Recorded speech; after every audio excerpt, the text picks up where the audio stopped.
ओम श्री गणेशाय नमः।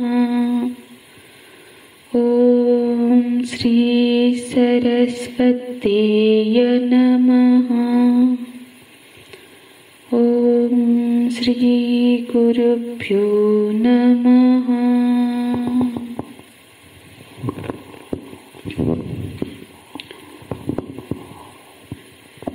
नत्तेवाहं जातु नासं न त्वं नेमे जनाधिपाः न चैव न भविष्यामः सर्वे वयमतः परम् सर्वे वयमतः परम्।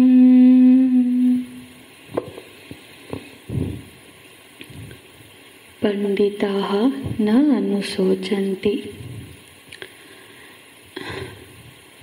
मनुष्य जीवन का वैभव भी यही है कि वो पंडित बने, क्योंकि जीवन में सबसे जो बड़ी समस्या है वो है शोक का होना।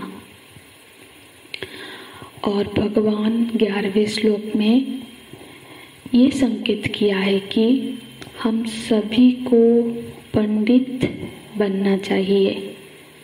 पंडित माने आत्मा नित्य वस्तु है और मैं वही आत्म वस्तु हूँ, ये प्रमा का प्राप्त हो जाना, ये बोध हो जाना, क्योंकि यही बोध ही शोक से निवृत्ति का उपाय है। शोक अविद्या जनित है, इसलिए उसकी निवृत्ति विद्या से ही हो सकती है। यदि तो शोक कर्मजन्य होता तो उसकी निवृत्ति कर्म से होती। यदि शोक का कारण कोई व्यक्ति विशेष, कोई स्थान, कोई वस्तु होता तो उसका समाधान से शोक की निवृत्ति होती। शोक की अनुभूति हो रही है, ये ठीक है, पर तो हमको ये देखना पड़ेगा कि ये शोक का निमित्त कारण क्या है। जब किसी को शोक का निमित्त हम मानते हैं तो उसका परिवर्तन करना होगा। और यदि मृत्यु की घटना को शोक का कारण है तो फिर हमको क्या करना होगा? हम क्या मृत्यु से मतलब हमें ये स्वतंत्र क्या हमारे पास है कि मृत्यु को बदल सके? यदि तो कारण का निवारण हम नहीं कर सकते तो उसको कारण ही कैसे मानेंगे? जब किसी भी कारण को निवृत्ति करने का अधिकार हमारे पास नहीं है तो उसको कारण माना ही नहीं जा सकता। तो फिर यही जानना पड़ेगा कि शोक का कारण मृत्यु नहीं है तो फिर क्या है? अहमेषा ममैते इति भ्रांति प्रत्ययः। ये मेरा है, मैं इसका हूँ, मैं मेरा, यही भाव ही शोक और मोह को जन्म देने वाला है और ये अविद्याजन्य वृत्ति है। इसीलिए पंडिताः न अनुशोचन्ति। इसीलिए इसका निवारण प्रज्ञा से होता है। इसीलिए जो प्रज्ञावान है, जो पंडित है, न अनुशोचन्ति, ये प्रतिज्ञा वाक्य है। इसी प्रति मतलब ये सिद्धांत बताते हैं भगवान। और इसी प्रतिज्ञा को सिद्ध करने के लिए आगे के श्लोक हेतु वाक्य है। हेतु देते हैं कि अर्जुन, पंडित शोक इसलिए नहीं करता है क्योंकि उसको ये प्रमा प्राप्त है, उसको ये बोध प्राप्त है कि मैं नित्य आत्मा हूँ। तस्मात् न अनुशोचति। तो बोलते हैं नत्यवाहं जातु नासं न त्वं नेमे जनाधिपाः न तु एव अहम जातु न आसम, ऐसे विच्छेद करेंगे। आसम, आसम का अर्थ होता है था। न आसम मतलब नासम नहीं है, न आसम। न आसम मतलब नहीं था। हे अर्जुन, न तु एव अहम जातु न आसम। ऐसा कभी नहीं था जब मैं नहीं था। अहम, भगवान अपने बारे में बोल रहे हैं। जातु माने काल विशेष को इंगित करता है। ऐसा कोई भी काल नहीं था, कोई भी काल विशेष नहीं था, समय नहीं था जबकि मैं नहीं था। ये भूतकाल का, भूत भविष्य सारे काल को सूचित करता है। मतलब ये मैं नहीं था, मतलब यहाँ पे इस देह से पहले, इस अब तो इस देश में है, देह में है। हाँ, तो भूतकाल की इंगित कर रहे हैं कि ऐसा कभी नहीं था कि मैं अभी तो इस देह में हूँ वर्तमान, ये तो सिद्ध है, पर इससे पहले मैं नहीं था। ये ऐसा कभी नहीं था। और ये ऐसा सिर्फ मेरे साथ नहीं, मैं ही नहीं था ऐसा नहीं। न त्वम जातु न आसम। और ऐसा भी कभी नहीं था कि जब तुम नहीं थे।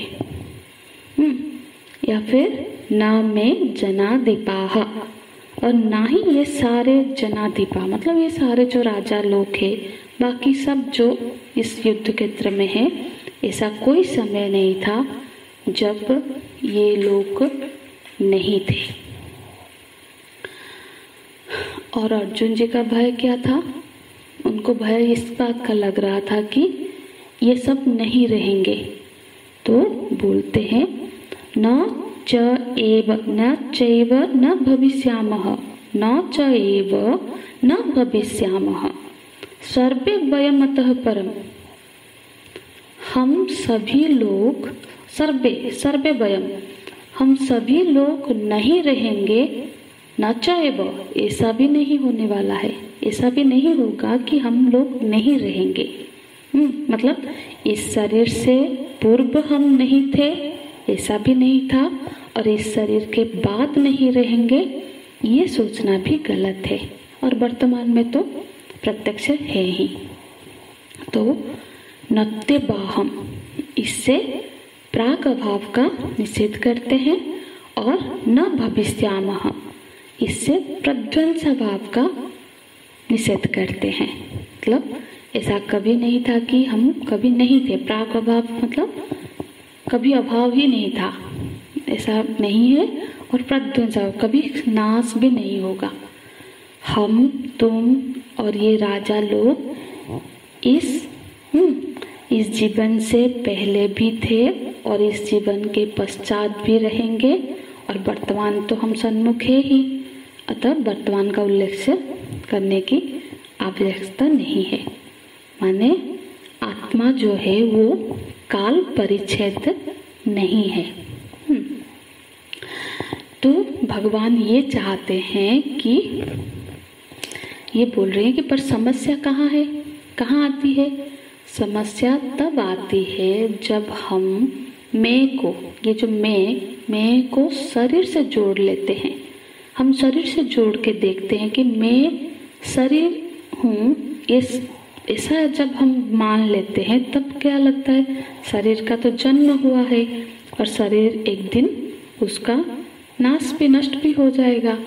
तो यदि तो मैं की पहचान केवल शरीर से जुड़ा के हम रखेंगे, फिर तो हमको हमेशा प्रत्यक्ष आश्रित होके ही रहना पड़ेगा। तब तो मृत्यु, शोक, ये सब कारण बने ही रहेंगे। क्योंकि संसार में दो वस्तु, कल भी हमने थोड़ा सा इस पर चर्चा किया था, दो वस्तुएं हैं, शरीरी और शरीर। और इन दोनों के लिए ही, ये दोनों ही असोच्य है, अर्थात शोक ना शरीरी के लिए करने योग्य है और ना शरीर के लिए।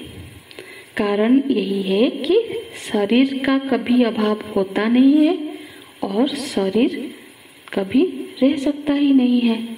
इसीलिए ये दोनों के लिए ही शोक करना व्यर्थ है।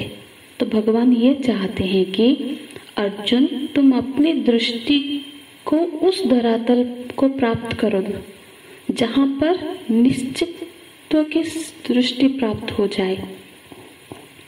अर्थ ये है कि वहाँ पर दृष्टि को ले जाओ जहाँ त्रिषु अपि कालेषु नित्य आत्मा स्वरूपेण इति अर्थः।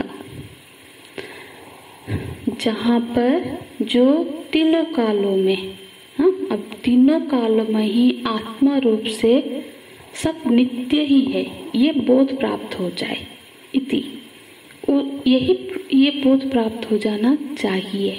तो तुम अपनी दृष्टि को उस धरातल पर लेके जाओ। ये भगवान यहाँ पे अर्जुन जी को उपदेश करते हैं।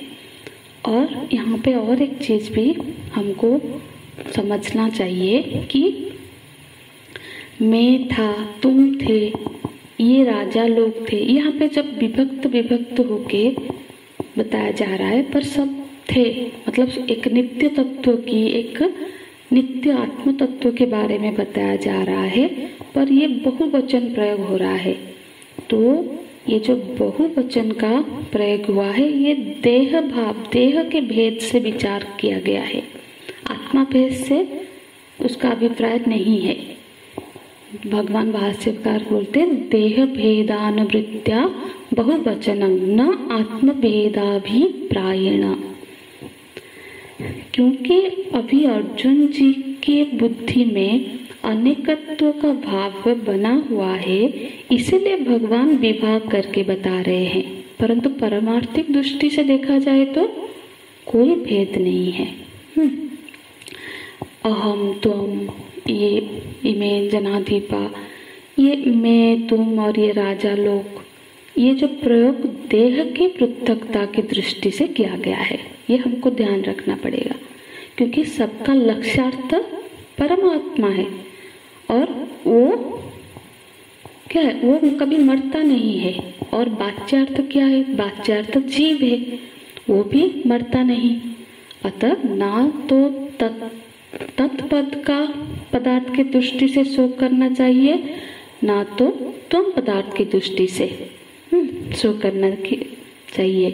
तो अब रहा देह, देह क्या है, ये तो घट है, घट की तरह मान्य दृश्य है। घट्यतेति घटः, जो गढ़ा गया है वो घट है, और ये देह भी तो गढ़ा ही गया है। अतः क्या, ये भी घट की ही तरह है। जैसे अनेक घटों में, घट मतलब गढ़ा, घड़ा, तो जैसे अनेक घड़े हैं, रखे हुए हैं, उसमें सब में जल भरा हुआ है। तो एक जो सूर्य नभ में, आकाश में जो सूर्य है, उसके प्रतिबिंब सब में पड़ती है, नाना रूप से प्रतिबिंबित होती है। हर घट में एक एक सूर्य दिखता है ना।